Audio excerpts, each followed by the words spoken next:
right here. Sorry. I don't know, to be honest. I don't know, to be honest. Doesn't sound like I'm getting many. So Okay, whoops, transition. We should be going live right away here.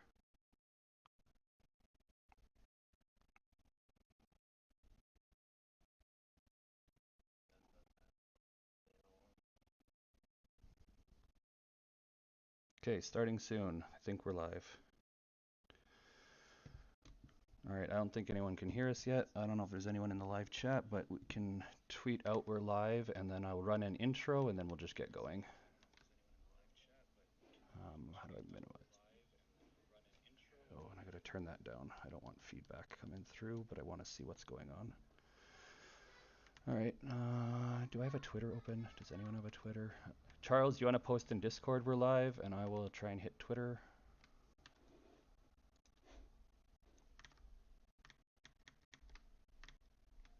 Can you still hear me, Charles?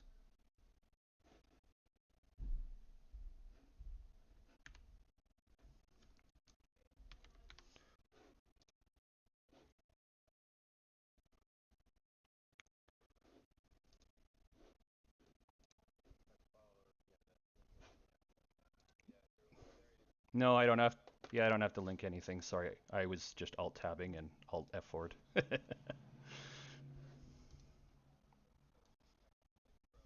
Yeah, I alt F forward.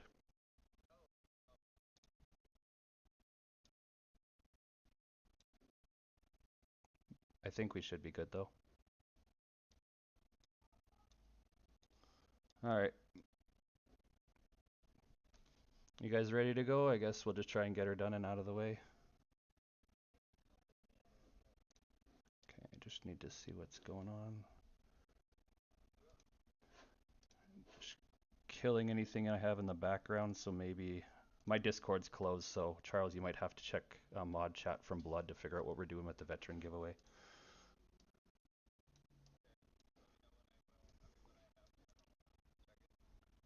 Okay. Okay.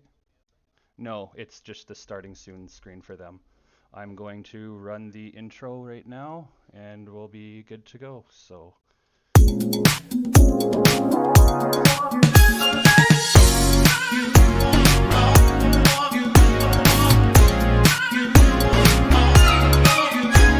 when I'm on YouTube, it says, all right, there it is. Refreshed I'm going to run the intro right now to go, and we'll be good to go. Thanks for being with us, Mike. I'm Chad, and this is Charles, my co-host, and this is Nodemaster LLC. Before we get into any of the alpha stuff, why don't you tell us a little bit about yourself and how long you've been in crypto? All right, and what brings you good to go to us. Thanks for being with us, Mike. Okay. So I am from Philadelphia originally, currently stationed in New Orleans. I've been in the Marine Corps for the past 18 years. Kind of bounced around a lot. And I got into crypto December, it was like November, December 2020. My wife and I, we just sold our house when I was in New York. Made a couple of dollars off of it. Housing market was doing really well. And I had a guy that I worked with kept talking to me about Bitcoin.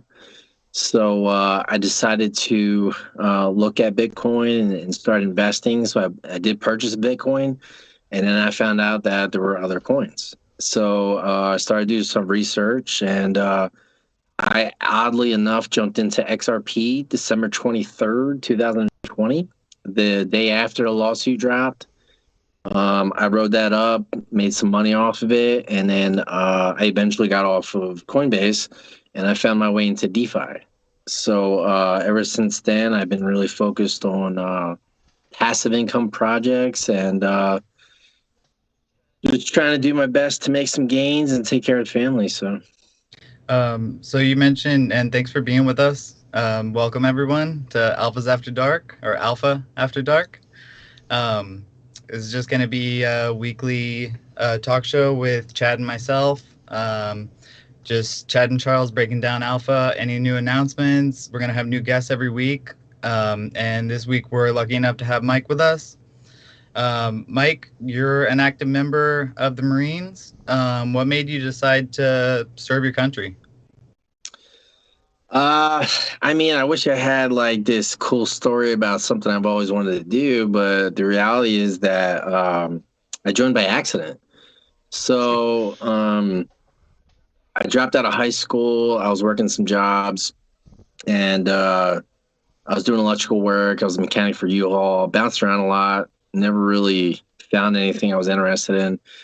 I had a buddy of mine. He said, "Hey, my girlfriend's graduating from her job school in the Marines. Do you want to go check it out?" You know, he wanted somebody to go with him. I was like, "Yeah, sure, why not?" And I went and I seen it, and I thought it was like super cool. So after graduation, I was like, "Yo, like, how do I do something like that?" And you know, she introduced me to a recruiter. I talked to the recruiter, did really well in the testing, and first question, "Hey, where'd you graduate from high school?" I said, "Well, I didn't graduate." It's like, "Well, you can't be a Marine." I'm like, "Well, what the hell? How do I become a Marine?" He's like, "Look, you got to get your diploma." And I was fortunate enough to get to a second-hand school to where it's for students who fall too far behind or drop out. Uh-huh. And I was fortunate enough to get in. I got my diploma and then joined the Marine Corps. So I, just kind of fell into it. Well, That's a an really awesome cool story. I think it's a cool story since it's different. Honestly, it's not anything exciting. I don't know. It's kind of funny. So Didn't even know it was gonna happen. So you fell into the Marines. How did you fall into Alpha? What brought you into Alpha Nodes and now Alpha Shares? So That's an awesome story. I made a lot of money on meme coins, shit coins, whatever you want to call them. And somebody was telling me, "Hey, this new coin." I don't remember what it was. It was just, I'm always strolling through Twitter and the blockchain looking for new projects. Anyway, I looked at Alpha. I was like, "Oh, let me check it out. $800,000 market cap. Cool, I'm in, right?" So I jumped in and then started accumulating, and then price started going. I was like, "Oh, cool, great." I mean, I was gonna dump. That's what you do with meme coins. And I got into the Discord, and they started talking about phase 2, and I was like, "Well, wait a minute, you piqued my interest. What's phase 2?" And then I heard the first AMA where they started talking about the NFT marketplace, and I thought, during that AMA, I was very impressed with the level of intelligence of how the information was provided, and I was like, "Wow, okay, this could be something really good." I'm really early, so then there was another guy. He had like 24 million some change. The max you can have is 25 trillion tokens per wallet. And I was like, "Nah, I'm gonna be that guy," right? So I just really focused. And I believe it or not, I got to 24.9 something trillion, and it probably took me like an hour and a half to do microtransactions just to get me to 25 trillion. Gotta love Did you finally get it evened out?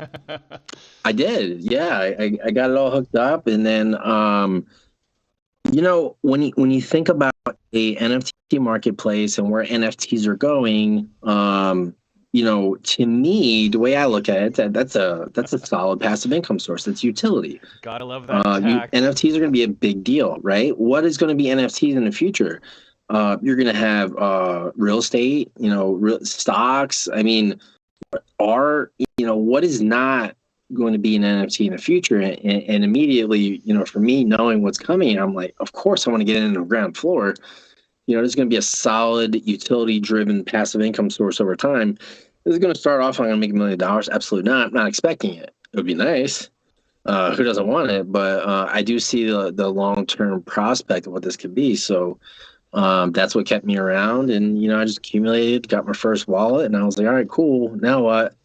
So I kept going. So I started a second wallet, and just kind of accumulating over time. Have you filled up that second wallet yet? I have not. No. Okay, with the price lately. With the market being what it is and conditions going on and global conflicts, and then of course things. So my wife and I just got brand new vehicles, and then we're buying a house and moving. And we have 2 kids, so life catches up to you. How do you like the new truck? That's a question on everyone's mind.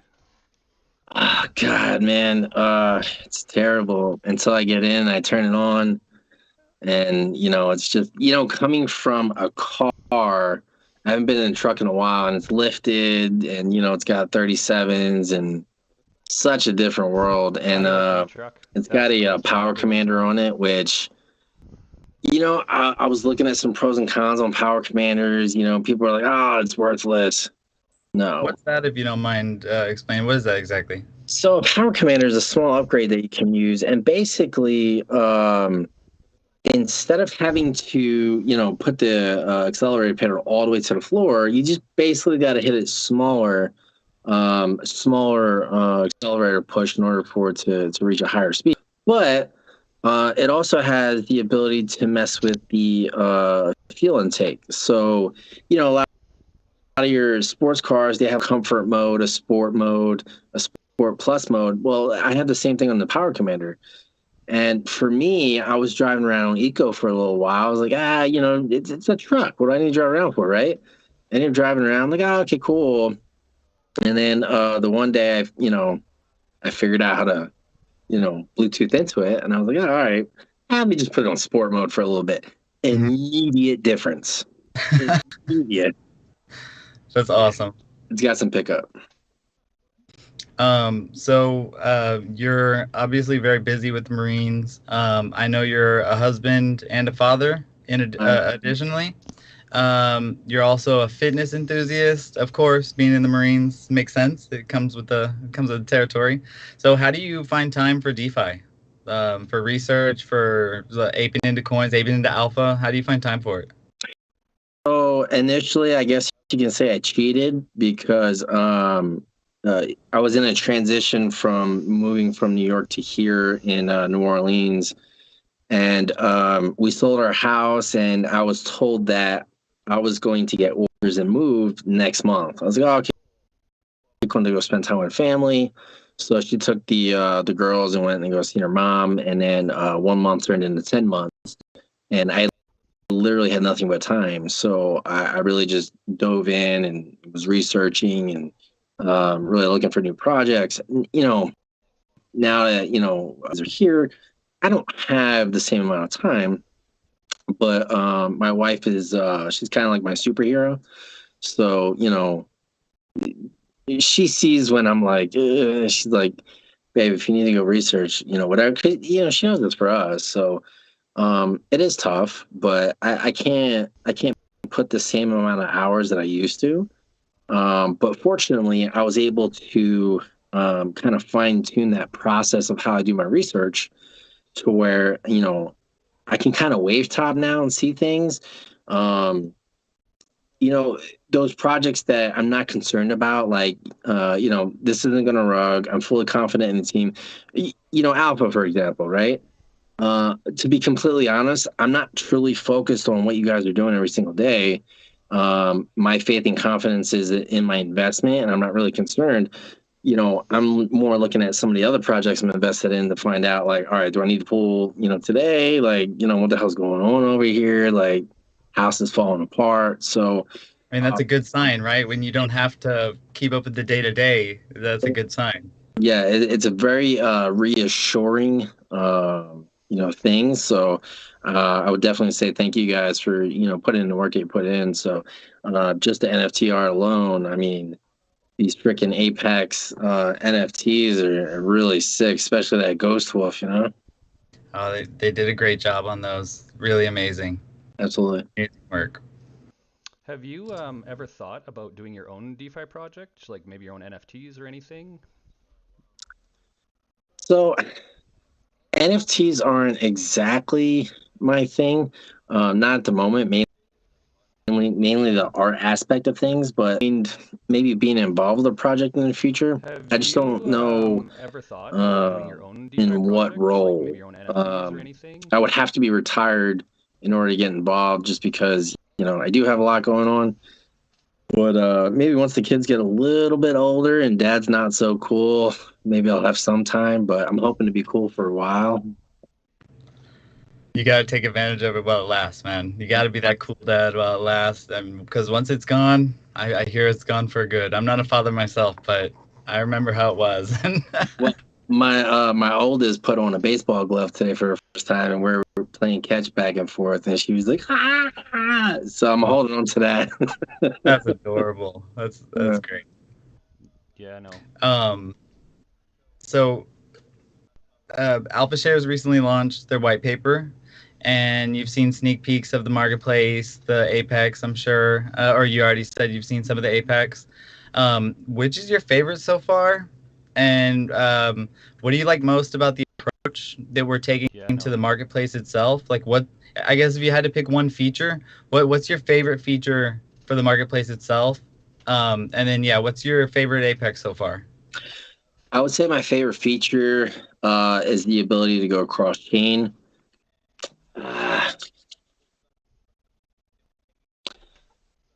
Bring that back. It's a cool feature, right? I do think that the coolest aspect of it is the fact that you guys are bringing true utility to the alpha token itself. So by utilizing the alpha token for purchases, and then, you know, for people who aren't truly aware, sure, you can go ahead and use your AVAX, but the NFT marketplace is going to have a system designed to where it'll convert your AVAX into alpha simultaneously as you're conducting that transaction. Like, you don't have to do anything, but the marketplace has a design into the smart contract that does it for you, which really brings utility to the alpha token, increases, you know, buy pressure on the token, and of course increases the value. So I would say that would be my number one, and then number two would be, you know, cross chain, and my favorite would of course be the ghost Apex. Oh, that one's scary. With the green. Yeah. Okay. I did see you guys just dropped a new one today. Oh yeah, the Samurai. It's released, that's pretty cool right too. Before we went live. Actually, if y'all can check that out on the Alpha Discord and the Alpha Twitter, it's really detailed. It's really nice. I have a question from the community. This is from Farmer. Farmer wants to know how many Apex you're going for. He's trying to see what he's up against, apparently. You remember that comment about the market not doing so well? Yes, sir. So if I could take out a loan from Farmer, and then, you know, maybe I'll get them back on the back end with my returns. Yeah, at the moment. Yeah. So we started this show, you know, just to kind of interview major community members of Alpha, and in the last week we kind of took a turn with what we were going to do with this show, because we had already committed to having you, and then naturally in the Alpha community we really started to pull together this whole project around the veterans. Started this show are, you know, in the space, kind of interview major veterans or community members of Alpha. And so can you tell us a little bit about your thoughts on that? We kind of took a turn that we talked about giving away, what we were going to do with this show, because we had already committed to having you. So, and then just talk naturally in the Alpha community, we really started to pull together this whole. I mean, I think that's an awesome thing.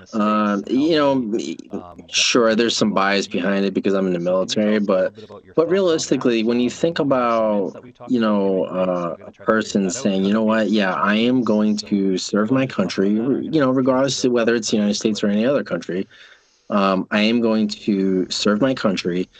I'm going to write a blank check up to and including my life to protect the, you know, rights and freedoms of, you know, the people in this country. Like, you know, I don't know that guy walking down the street, but you know what? When I deploy, I'm fighting for you. So I think that, you know, it's really kind of one of those things where, you know, vets are going out, and yeah, sure, it can be thankless. I think this is a good way to thank veterans for going out and, you know, standing up for what they believe in is right and standing up for their country. Because at the end of the day, somebody, you know, really does have to do it. It's unfortunate. You know, in 2022, you would think that we past global conflicts, but unfortunately, you know, national security is more important than ever, because just what's going on today with, you know, Russia and Ukraine, global conflicts can happen at any time. So I think it's very admirable, and I appreciate it. Well, I've always been one of those people that feels the need to thank service members when they see them.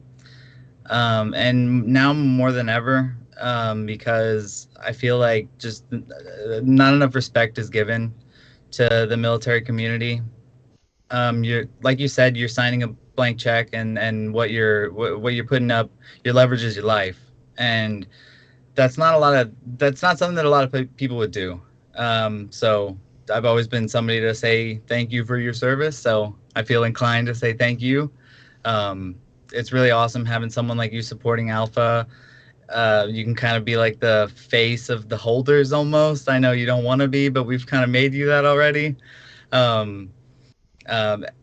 It's really cool having you aboard. And yeah, so thanks for your service, man. I just keep going on and on, everybody. Charles, don't stop.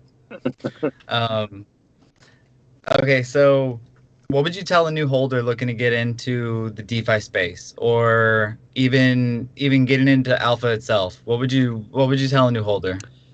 DeFi is tough. Being in DeFi for, gosh, I guess about 8 months or so, man, you get wrinkles, right? The rug pulls, we went through the ring, we went through Samurai nodes, we went through so many different rug pulls. I mean, the most recent was Universe.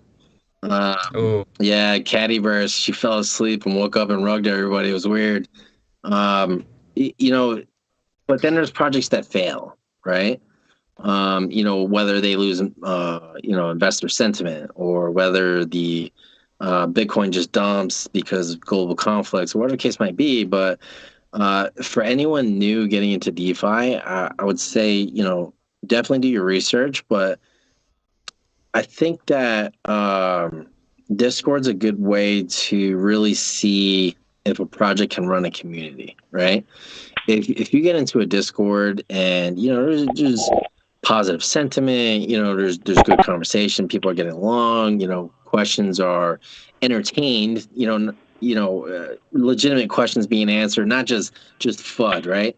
But there's legitimate concerns from an investor standpoint, because they worked hard for their money, and when those concerns are being handled appropriately, I think that's a good sign. There's some of the projects out there, when you get in Discord and something's, hey, what's going on with this, and then when that person starts getting attacked by the community, to me, that's not a good look.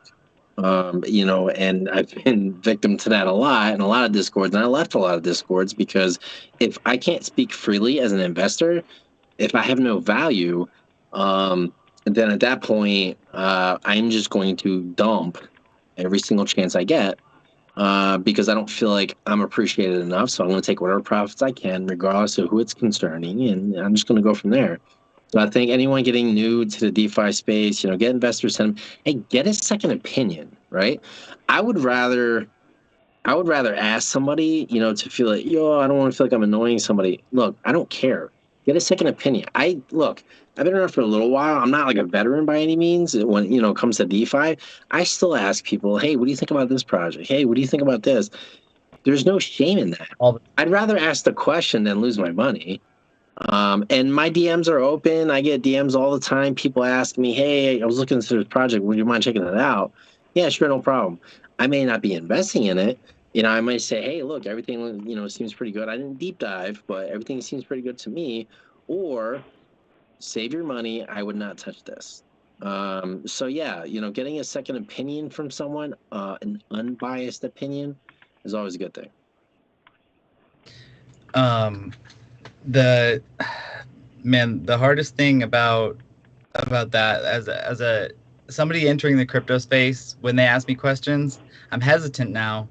I don't mind answering questions to people, but when you tell someone not to buy Shiba, and like Shiba happens to turn out to be Shiba, and when you tell them that it's just a shit coin, and then Shiba happens to turn out to be what Shiba was, and you got to make that phone call to your friend Dan. I'm sorry, bro. He was cool about it. He was real cool about it. But yeah, Daniel, I apologize. We'll move on. No, but you got to be careful. You got to really be careful when you with what you say to people, but I agree. Same with me. My DMs are always open. If anybody ever wants to know anything about Charles, how he thinks, how he invests, no, honestly, anything like that, I like answering. I'm a DeFi nerd, man. I'm really a DeFi nerd. I like answering questions. I like doing deep dives on any DeFi projects that I can find. So whether it's a Ponzi-nomic mess or the most amazing project in the world, Alpha, whatever it is, I don't mind it. So. All right, I don't know if you guys can hear me or not. Apparently, nobody could. I can hear you now. We can hear you. All right, hopefully that's a little bit better. If it's not, let me know. Yeah, you're good. All right. We can hear you just fine. I don't know. Maybe my headset's done. Kids drop it too many times on the floor playing PBS Kids. All right. I don't know if you guys can hear me or not. Apparently, nobody could. We were just wondering, and anybody else. All right. Hopefully that's a little bit better. What are your next moves in crypto with the changing landscape we're in? I mean, especially after you've seen the slide today. All right. What does a guy like I don't know. Maybe my headset's done. Kids drop it too many times on the floor playing I've been looking at blue chips. So anyways, I don't want to keep it too much longer. The closing my node portfolio is in the gutter right now, along with the rest of the DeFi, but I've been looking at Phantom lately, and Phantom is really taking a hit. I like Phantom. I think Phantom's going to do really well. So I scooped some Phantom at 69 cents. XRP's a good buy. Hopefully soon that lawsuit's done and over with. I personally prefer, passive income sources. But if blue chips are the safe play, then by all means, the end state for me is always going to be passive income. But for safety's sake, when the markets are down, I would definitely say cling on to a good blue chip. Get into actually researching and finding out what big investors are doing. Like I like to tell people, I'm not the smartest guy in the room. I just, I do what smart people do, and I'm trying to see where smart people are putting their money. So if I can, tug on somebody's reins and do what they're doing and make some profits along the way, then by all means. Totally feel that, man. Totally. Well, like we said, thank you so much for joining us. But of course, before you go, did you want to let people know what you were going to go ahead and do tonight, or did you mind telling everybody about it real quick? Yeah. So tonight, I'm going to go to bed. Yeah. Okay. Tonight, Big Mike is going to be giving away. It was 100. Are we on the right track right now? I feel like I'm. It was 2 minutes of 100 billion. So you're okay, to get got it. Those original NFTs, and we have a couple winners. So. Okay, so we're giving away a couple mints, and the first winner we have is Mamba, and then Just Air Force Vet, Just AF Vet. Of 100 billion. Y'all both have won. Thanks for entering. Congrats. We have a couple winners. We'll hit you up in the Discord. We'll get your Twitter handles, and we'll all pump that out on Twitter for you guys. Thank you for your service, and thanks for coming and being a part of this, helping us get this show off, and being here for Mike. So thanks for being here, Mike. Thanks for being here, Charles. Definitely, thank you. And I think that's about a wrap for our first episode. Yeah, we'll hit you up in the Discord. We'll get your Twitter handle. Thanks for having me, guys. Hey, thanks for coming on, man. Thanks for thanks everybody. Coming and being a part of this, helping us get this show off. Charles,